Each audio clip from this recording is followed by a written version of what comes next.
This is a piece that has gone through a number of rebirths. It was first commissioned by Warner Electric Brake. It was their 50th year, so they wanted to do something. They made electric brakes. An electric brake has a part that's shaped like, kind of like that. So for me, it was just a little kernel for me to start building something else out of, see. So I kind of tried to keep these shapes. But what happened was, I put this same shape as you see right now. It was only about this big, maybe. It was like a flower. And then the legs that you see, which are really huge now, they were smaller. There are 3 of them. And I was going to put them up on 3, and I was going to have them go up maybe 15 feet. And on top of that would be these forms. I might have used maybe more forms, I don't know. And I have a model of it like that. I still think, well, that really would have looked good. But I don't think it would have looked so good there, and it wouldn't look as good where it is now, because it would be kind of like a tree. So it has to, if it was in the right spot, I might do it sometime where it would do something like that, you know. So we put the sculpture in the center of the pond on a nice big, we had to put the concrete support in and everything. And I fabricated it in a fabricating shop down in Rockford. So I had this design. Now, a lot of times, in this case, is one that you've got to transport these things. In other words, you're assembling the piece on the part. It's not that you couldn't do it on site, but you couldn't weld it there and everything. And I had to have a big, I went down to a fabricator because he's got big, nice, flat cast iron tables, so you can do the work right there. And these things are heavy. This piece weighs about 8 tons, you know, in total. And I build it as you can see when you're looking at it. These are very geometric kind of forms, but still they're curved. When you put them together, they kind of complement each other in a way. And I had to transport it, so I transported it up in. I finally figured out I could transport it in 2 pieces, because I welded them together down on the shop. Then the idea is to pick the other up. Well, you get the one out on the pedestal, which is already prepared out in the middle of this thing. I mean, it's in the middle of the pond, and it's ready for the bolts. It's got a heavy iron base to it, and you know, you got bolts about the size of a donut. And so we got that out. We had to have a crane taken. So that crane was able to get these pieces out on the thing. But down in the shop, I knew I was going to have to put 2 pieces together. One, and I didn't want to have to worry about it swinging around and trying to get it lined up. So on one piece I made a peg. On the other piece, I drilled holes. So all we had to do, we had about 5 of these. Had to line up when we got them together.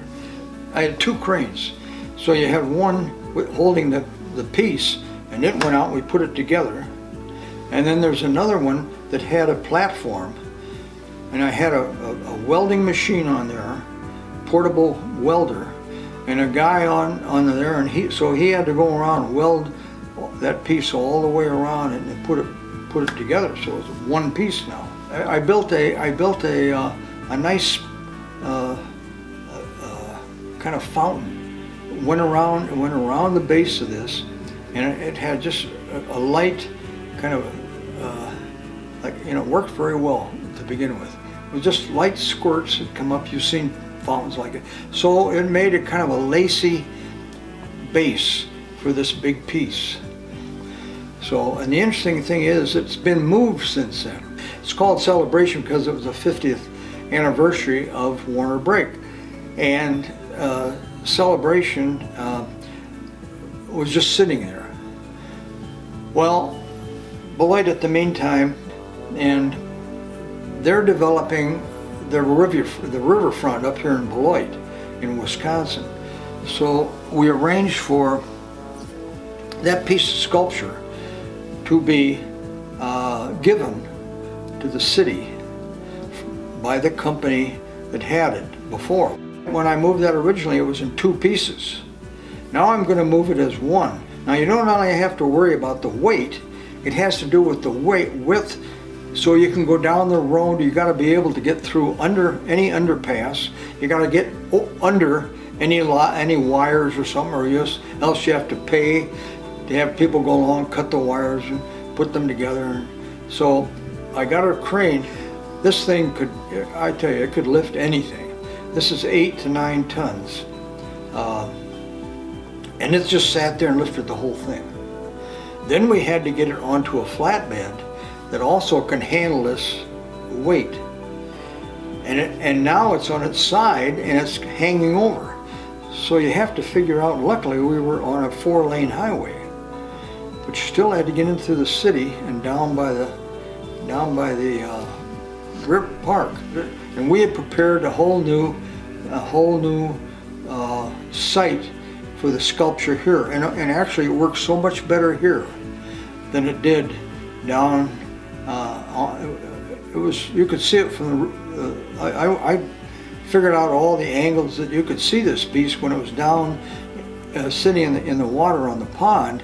But it was, people were speeding by in cars, and this is a much better site. And I put it on a big mound, and it has a walkway all the way around it, and it has planting on the cone shape that comes up, so it just works better. Celebration is, in a sense, a culmination of many of the things I like about my sculpture.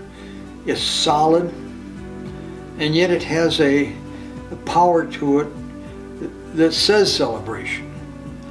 And in a way, it's one of the most successful pieces because it combines the whole idea of celebration with the forms, with the solidity that you need to make the statement and hold everything in place, so that it's going to be a celebration not just now, it'll be a celebration maybe later. And it's going to be in one spot, so people will have a time to see it, through being on the walk or going by it, and stuff, that it's going to be there over and over and over again. See, things that are going to be, that are sculpture or buildings, they can't move any place. And so over a period of time, for one reason or other, they become home, or they become just the forms you just like to see. And I think if it's sort of a willy-nilly sort of thing, I don't think you are going to get over a period of time what this piece, or any piece like it, kind of says. It has become, in some respects, an icon, or it's a central sort of piece because of its scale, because it says celebration, and so it's a good sort of trademark, if you want, for this whole program. Buildings are that way too. You don't realize until later how they stand out, or they've maintained or outlived so many other things that were sort of flash in a pan, you know. And I don't think anybody's going to think, like it or not, that this piece was ever a flash in the pan. Because it took a little bit of guts for me to say, okay, this is what I want, this is it. And because there were so many other things in that location, original location, that I could have done.